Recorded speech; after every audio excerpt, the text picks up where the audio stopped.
campanha para a manutenção do nosso grupo. Participe acessando nosso site. Estamos aqui mais uma vez para conversarmos sobre o Evangelho segundo o Espiritismo e fazemos alguns breves comentários a respeito da leitura. E abrindo o nosso Evangelho, caiu no capítulo 18, muitos são os chamados e poucos os escolhidos. No comentário de Simeão, em Bordeaux, 1863, reconhece-se os cristãos pelas suas obras. Item 16. Nem todos os que dizem Senhor, Senhor, entrarão no reino dos céus, mas apenas aqueles que fizerem a vontade de meu Pai, que está nos céus. Escutem a palavra do Mestre, todos vocês que rejeitam a doutrina espírita e a têm como obra do demônio. Abram os ouvidos, pois já é tempo de compreender. Será que basta trazer o símbolo do Senhor para ser seu fiel servidor? Será que basta dizer, eu sou cristão, para seguir o Cristo? Procurem os verdadeiros cristãos e eles serão reconhecidos por suas obras. Jesus falou, uma árvore boa não pode dar maus frutos, assim como uma árvore ruim não pode dar bons frutos. Toda árvore que não dá bons frutos será cortada e lançada ao fogo. Discípulos do Cristo, compreendam bem essas palavras. Quais são os frutos que devem produzir a árvore do cristianismo, árvore majestosa, cujos ramos frondosos cobrem com a sua sombra uma parte do mundo, mas que ainda não abriga todos aqueles que deveriam se reunir ao seu redor? Os frutos da árvore da vida são os frutos da esperança e da fé. O cristianismo, como vem fazendo há muitos séculos, continua pregando sempre as virtudes divinas, procurando distribuir seus frutos, mas são poucos aqueles que os colhem. A árvore é sempre boa, mas os jardineiros são maus. Eles procuram moldá-la segundo suas ideias e necessidades. Por isso cortaram, diminuíram e mutilaram a árvore do cristianismo. Seus ramos já não produzem mais frutos. O viajante cansado, que sob a sua sombra procura o fruto da esperança, que deveria lhe dar força e coragem, encontra apenas ramos áridos, que prenunciam o mau tempo. Em vão, ele pede para a árvore da vida que lhe dê o fruto da vida. As folhas caem secas aos seus pés. A mão do homem mexeu tanto que ela secou. Abram seus ouvidos e seus corações, meus bem-amados. Cultivem a árvore da vida, cujos frutos dão a vida eterna. Aqueles que a plantou os convida a cuidar dela com amor, para vê-la dar, ainda com abundância, seus frutos divinos. Deixem a árvore da vida tal como Cristo entregou a vocês. Não a mutilem. Ela quer estender sobre o universo sua imensa sombra. Portanto, não cortem seus ramos. Seus frutos generosos caem em abundância para sustentar o viajante faminto que anseia em chegar ao término da jornada. Não amontoem seus frutos para aguardá-los e deixá-los apodrecer, a fim de que não sirvam a ninguém. Se muitos são os chamados e poucos os escolhidos, é porque existem os monopolizadores do pão da vida, como existem os monopolizadores do pão material. Não estejam entre eles, pois a árvore que produz bons frutos deve distribuí-los para todos. Procurem aqueles que estão famintos e os tragas para a sombra da árvore, dividindo com eles o abrigo que ela oferece. Não se colhem uvas em espinheiros. Meus irmãos, afastem-se daqueles que os chamam somente para mostrar o lado ruim das coisas e sigam aqueles que irão conduzi-los à sombra da árvore da vida. Jesus disse, e suas palavras não passarão. Nem todos aqueles que dizem Senhor, Senhor, entrarão no reino dos céus, mas só aqueles que fizerem a vontade do meu Pai que está nos céus. Que o Senhor de bênçãos os abençoe. Que o Deus de luz os ilumine. Que a árvore da vida lhe ofereça seus frutos em abundância. Creem e orem.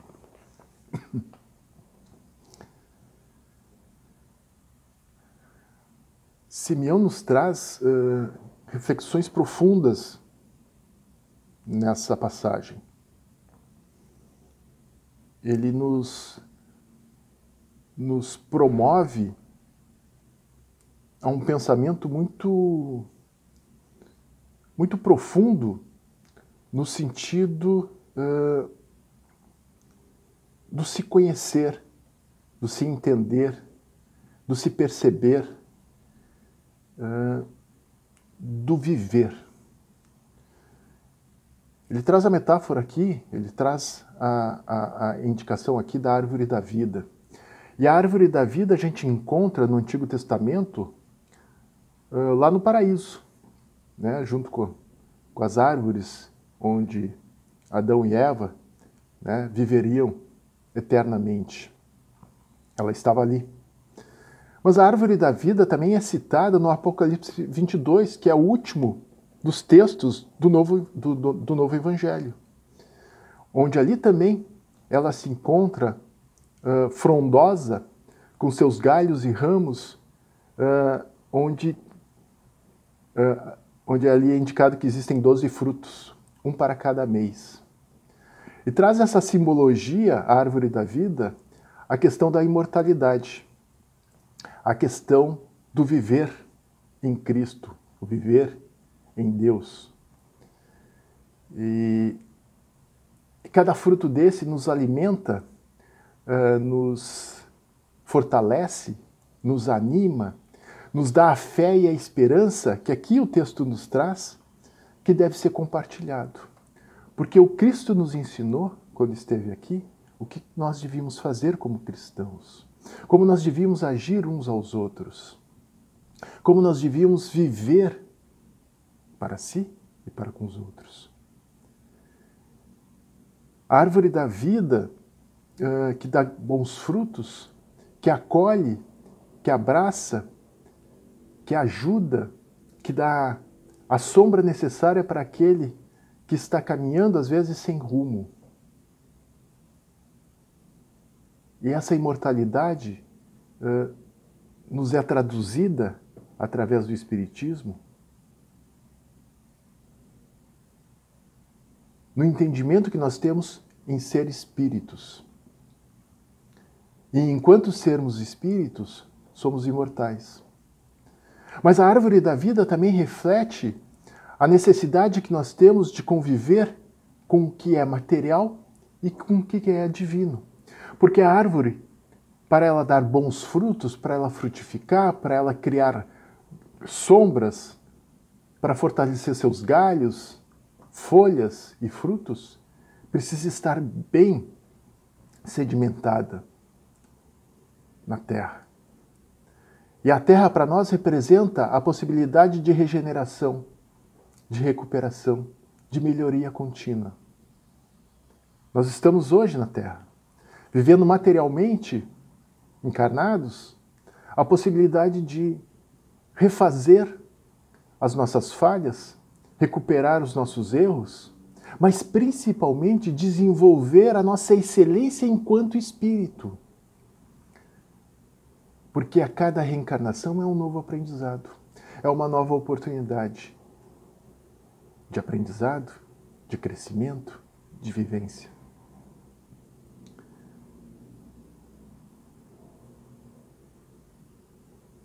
Essa excelência tem que se tornar um hábito, porque a partir disso a gente busca continuamente ser melhor, fazer as coisas da melhor forma possível. Mas para eu chegar a esse estágio, e aí, como diz o texto, reconhece-se os cristãos pelas suas obras, eu preciso refletir sobre o que eu preciso começar a fazer, o que eu preciso parar de fazer, o que eu preciso aprender a fazer. Eu tenho que identificar as minhas falhas, as minhas dificuldades e buscar modificar o meu eu. E esse momento que nós estamos vivendo é uma oportunidade divina. Nós não paramos, nós não estacionamos. Pelo contrário, nós estamos num movimento contínuo e cíclico fantástico, com oportunidades que até então a gente não tinha, para reconciliar consigo e com os nossos próximos. Discípulos do Cristo, compreendam bem essas palavras. Nós precisamos continuar a frutificar essa árvore. Nós precisamos continuamente saciar a necessidade dos nossos irmãos, como as nossas. O processo virtual que nós estamos vivendo nos permite ampliar cada vez mais o nosso conhecimento, a partir de grupos de estudo, de evangelho no lar, agora a evangelização que voltou, né, aos domingos pela manhã, onde as famílias sedentas com as suas crianças, nossos pequenos, mas gigantes em espíritos, estavam lá, esperando também aproveitar um pouco dessa árvore da vida.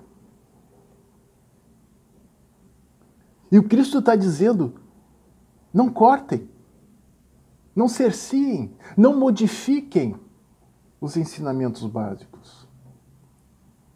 Não adaptem conforme as suas necessidades. Vivam os ensinamentos como eles foram colocados para nós. Nós somos co-criadores com superpoderes, a mediunidade e o magnetismo.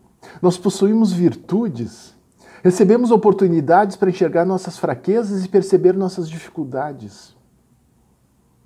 Em nossos templos individuais, nós estamos refletindo, nós estamos aprendendo, nós estamos estudando, nós estamos nos aprimorando, nós estamos nos aceitando.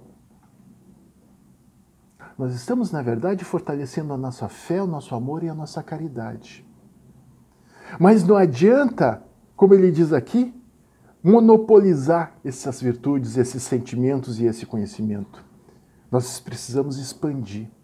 Nós precisamos arar novos terrenos.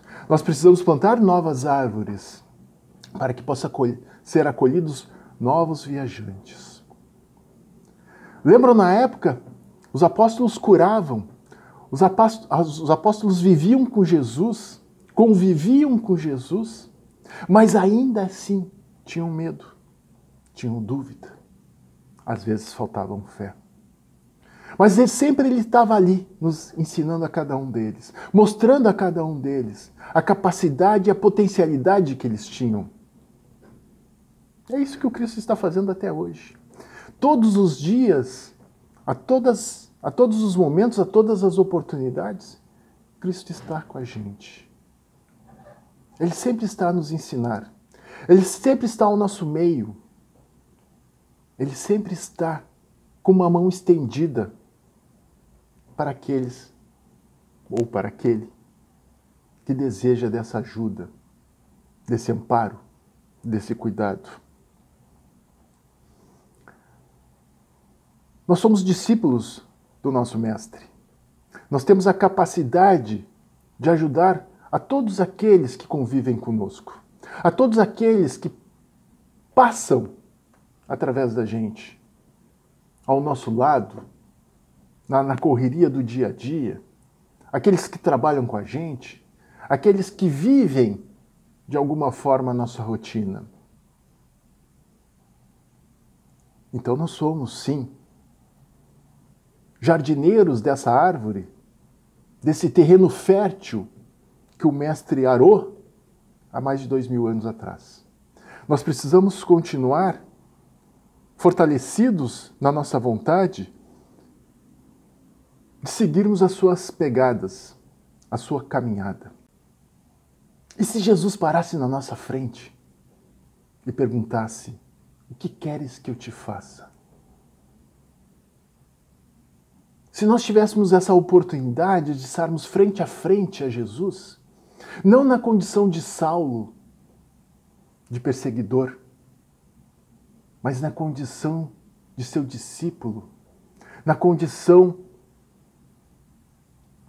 de seu aprendiz, na condição de crianças que somos pequenos, correndo aos seus braços. E ele chegaria e perguntaria: o que queres que eu te faça? Certamente a gente ficaria congelado, porque às vezes a gente não sabe o que a gente quer.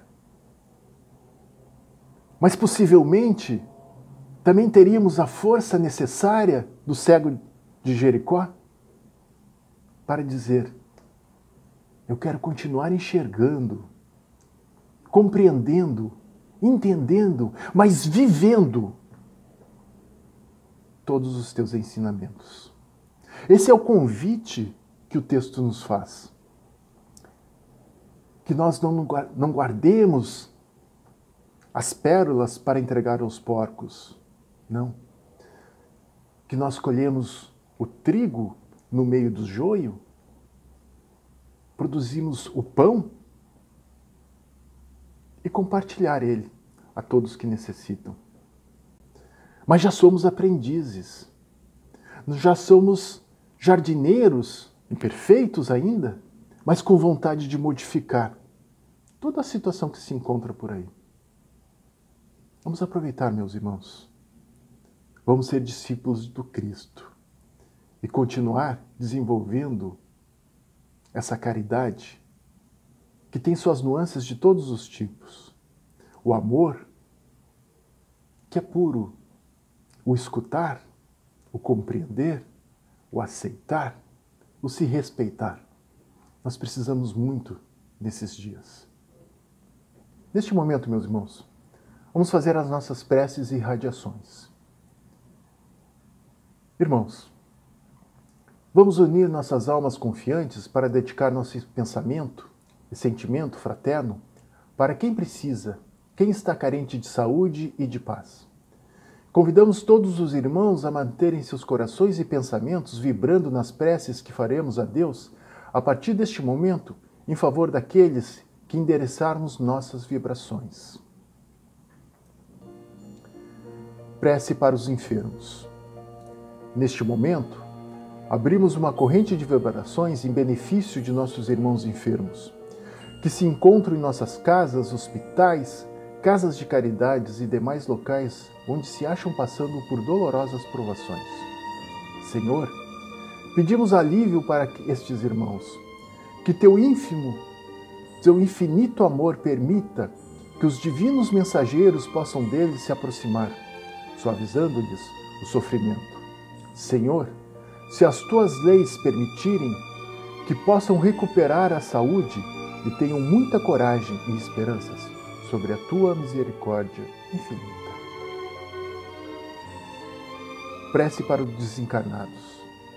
Pai, lembramos com muito carinho dos nossos irmãos desencarnados, pedindo tuas bênçãos a estes irmãos queridos, que possam despertar para a realidade espiritual sob a luz da verdade e do teu sublime amor.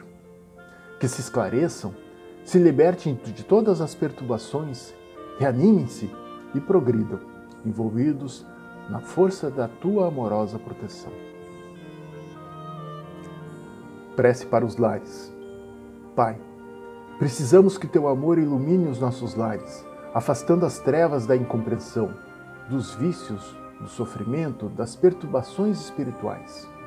Ajuda-nos, Pai, a compreender que somos todos teus filhos, formando uma família com quem temos a necessidade de aprender a amar, auxiliando-nos uns aos outros. Que em nossos lares reine a harmonia e a paz sobre as tuas bênçãos divinas. Prece para a paz no mundo. Em ti, Senhor, está a força suprema do bem e da paz que governa o universo. Abençoa os dirigentes de todas as nações, especialmente os do nosso país, que saibam governar bem sobre a tua proteção, no sentido da ordem e da fraternidade universal. Prece de encerramento. Graças, Senhor, por estes momentos felizes e pela assistência amorosa dos bons espíritos. Abençoa-nos. Seja feita a tua vontade. Despede-nos na tua paz. Assim seja, meus irmãos. Campanha para a manutenção do nosso grupo. Participe acessando nosso site.